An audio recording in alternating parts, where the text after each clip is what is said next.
Well, hello there, everybody. Today we're taking a look at an amazing game that just came out. Another creation by the Armchair General, and it's called Master of Command, taking us back to the 18th century. Looking absolutely fantastic with everything from Frederick the Great 7 Years' War, many different things going on. We are going to be jumping in to the new campaign just to give you guys a view of all of this. And I would ask that you guys, if you are fans of the channel, hit that like button. Even if you're not fans of the channel, hit that like button. Leave us a comment down below. We really do need it. Now, there is a campaign system to this game, which I think is beautiful. You can play as 5 different nations. Of course, the Kingdom of Britain and Hanover. And of course, you're essentially fighting within what would be Germany, right? But you are fighting as the Hanoverians and with British support. Or you could be the Habsburg monarchy, again, with a tremendous amount of different bonuses. They'll all have their own bonuses. Like, so for instance, if you look at this one, it's a multinational army. The regiment and officer recruitment options are increased.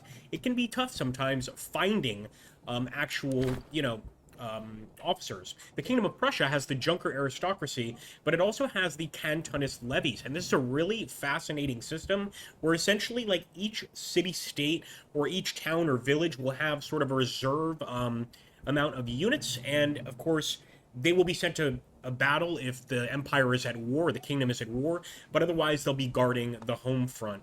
And of course you get all these additional bonus items which you can add to your regiments, just to increase their morale, their shooting prowess, etc.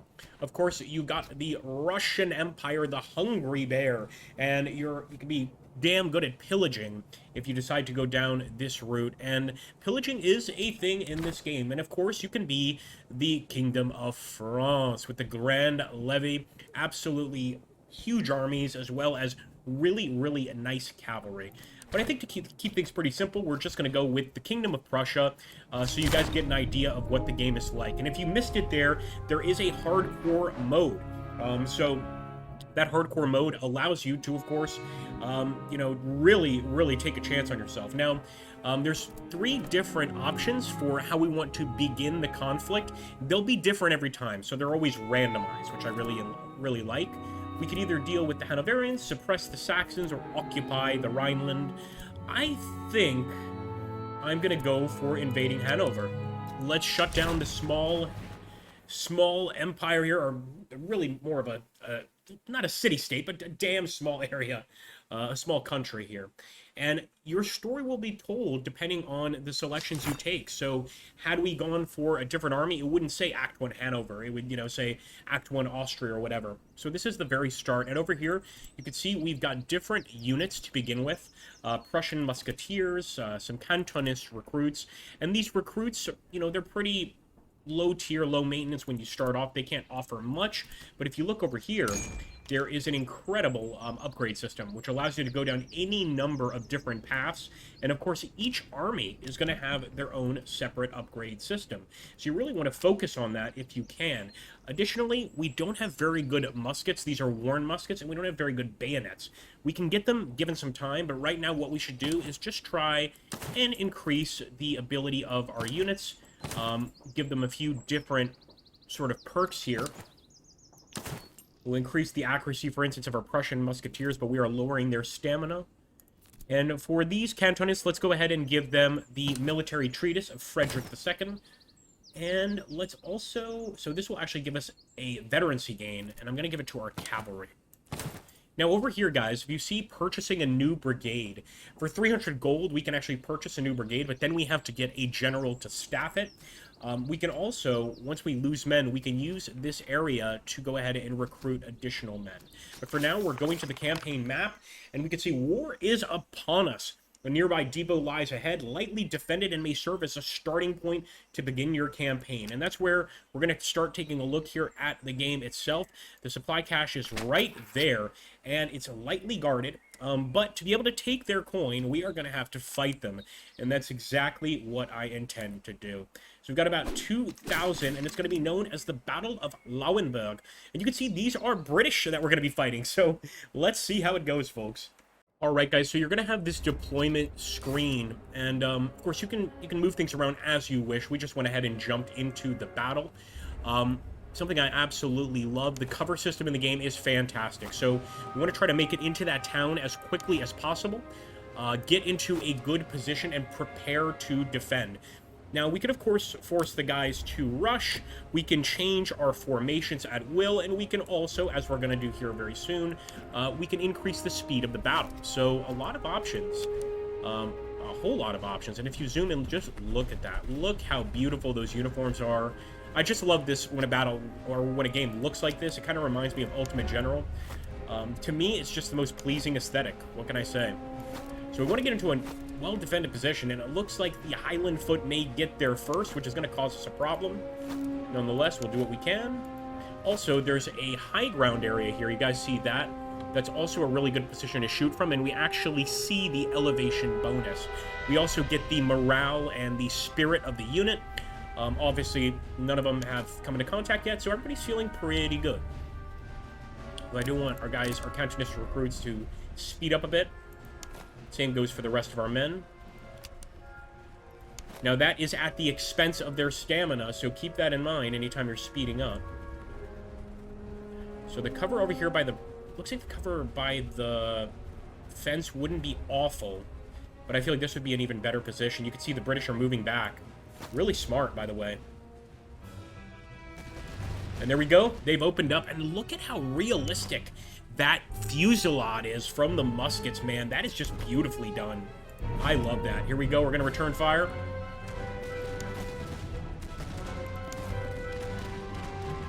I'm going to get our boys over here and do the exact same with them and with the Prussian musketeers.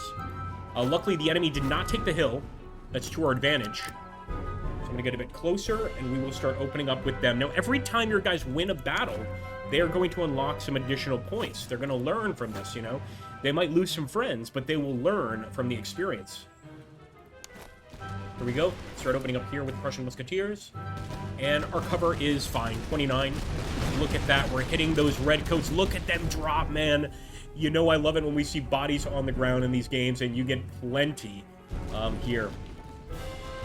If you've gotten this far, I'd ask you to put bayonet in the comments, just so I know kind of how far people are going in these videos. And let me know what you think so far of the game. Again, I am loving it. And this is a very small force that we're facing. There are much larger enemy forces, of course. We're starting off easy, though. And in fact, I'm going to bring in the cavalry unit. Another thing I really like about the game, unlike Total War, the cavalry's not OP. What it will generally do, even if you're going for a flank attack, it's going to disrupt the enemy a bit, but they'll usually be able to fight it off, and they can also go into their formations and try and go for a square formation, of course. See how the boys are doing here. I don't want to turn my attention to the redcoats, because I think they'll fall first. They'll retreat first, I should say. There we go. And of course, we could turn the camera, we could pan it, although not completely. It's just sort of a light pan. It feels so weird saying that. A light pan. All right, unfortunately, they opened fire on the provincial cavalry, I should say. So we're still going to try to get behind them, but they know we're on the way. They know we're going to try to attack.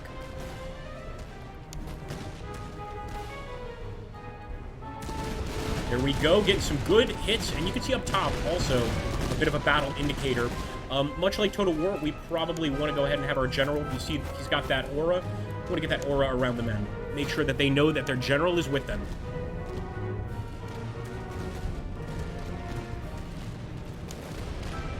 Light them up. Okay, enemy's moving forward. Now here's the cavalry. We're going to send them in. We need to get closer before we do a charge, and it looks like the enemy may be going for a charge right here.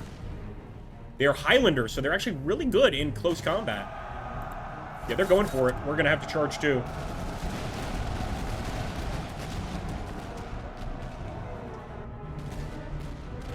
Look at that. Going straight for the melee. Now, I think I can do the same. Put on some bayonets.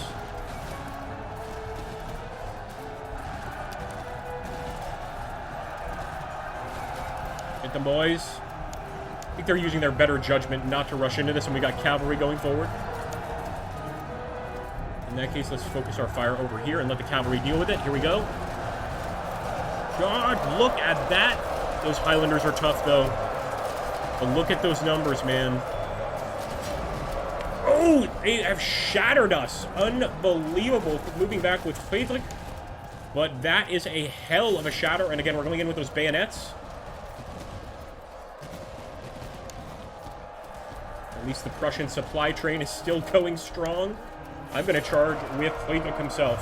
I typically wouldn't do this, but it's a nasty battle, and those Highland foot are tough, man. Here we go.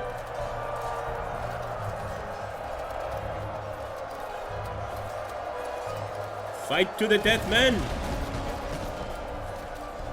Friedrich's falling back, although we've got our Cantonist recruits. They're still in the fight. That Highland foot is vicious, man. I have to say, I gained a lot of respect for the Highland foot units. I think it's the toughest one I've faced in the game thus far. Light them up.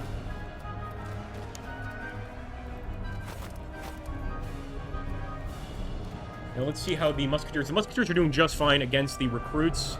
And it looks like the Redcoats are going to fall back there. Yep, we got to retreat. Now, typically in this game, the second you get that retreat, man, you want to take advantage of it. Looks like they're going to set up for another volley. But, man, respect where it is deserved. I'm going to make sure that these Musketeers are moving quickly because we need that line of fire setting up now. Looks like some of them are already taking shots.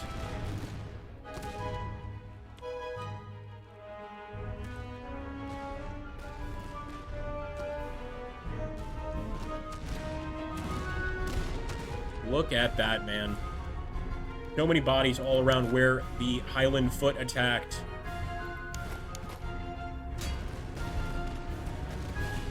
Light them up. You can see down here at the very bottom, guys, under the blue line, that's the indicator of when they're going to fire. And I don't like that the Highland foot are getting into position here for another charge.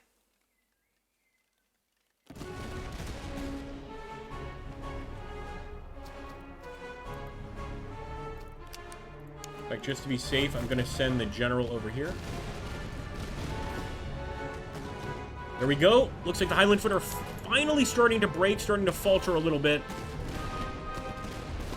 But again, not without breaking our backs. And we're going to have to go to different towns. We're going to have to unlock different areas to be able to recruit additional men. We need the money to recruit them. We need the food to feed them, of course. Look at that. We did get a victory, but it was a tough victory to get, again, against a very, very weak, well, what I thought would be a weak force. But we learned our lesson against those Highlanders. Next time, we're going to focus fire on them because we know once they get that charge going, we are finished. Now, again, just like Total War, number one, you're going to get some battle loot. And you can see we've got some captured uniforms. These usually we could just sell for money. Some Hungarian horses, which we could give to our cavalry. Of course, another military treatise and some sturdy shoes. But here's the cool part, is we can conscript these men into our army. We can exchange them and increase veterancy for our units while also getting additional provisions, aka food, or we can ransom them, where we get money and we get ammunition. Considering it was such a hard-fought battle, I'm going to go for the conscription. And as you can see over here, our unit once again gained some actual experience points, but we hit this button right here, guys, replenish brigade strength, and look what happens. Now, it could take a couple of days, but we are going to be replenishing the strength here of the unit, and you can see we've used up all our reservists. So what we're going to do now is we are going to spread the love around, give some Hungarian horses to our cavalry, of course, and let's give a military treatise to our Cantonist recruits. They put up a hell of a fight. I would think so anyway. I'm also going to give a military treatise to our Prussian musketeers. Everybody is learning little by little, bit by bit. So once we actually leave this, we've got the entire campaign map at our disposal, guys. Everything from towns to marauding armies to battlefields where the dead are just left dying and you need to essentially sort of decide what you want to do with them. Convoys like this one. It really just allows you to, you know, have an actual war going, pretty, to put it succinctly. And as you can see, we've got a heavily guarded supply train is en route in the valley below. The carts appear unstable, overburdened with powder and equipment.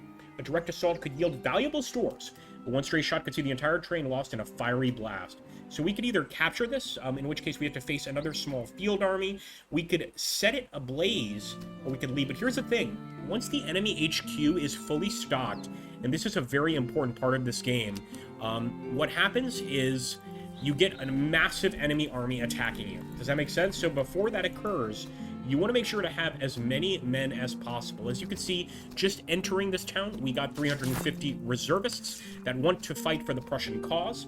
Go ahead and use them, and we can also go to all these different locations and, for instance, sell these uniforms, because we don't need those uniforms anymore. Now, unfortunately, this town does not have an officer's quarters, but once we find a town that does, we can go ahead and purchase an officer to lead additional men, and this is where we would buy those men here in the regiment recruitment area. We've also got the stable, if you want to give some really cool bonuses to your cavalry, and it will definitely add, as you can see there, you can see how much damage it will add, or how much shock and attack it will add, I should say. And over here at the top, you can also purchase additional recruits, food stores, ammunition, etc. I have to say, I've played this game a lot, and I have yet to run out of ammo, so that could just be my good luck, but we'll have to wait and see.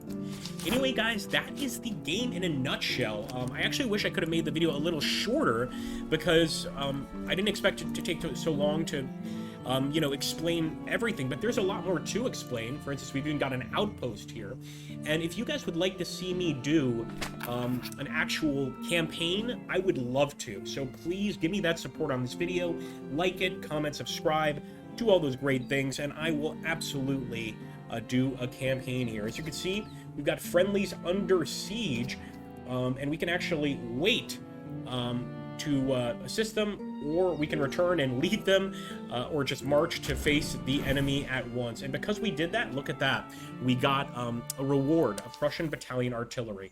Unfortunately, since we don't have a second commander right now, we can't currently use them, and if we were to face this army, we would most certainly be crushed.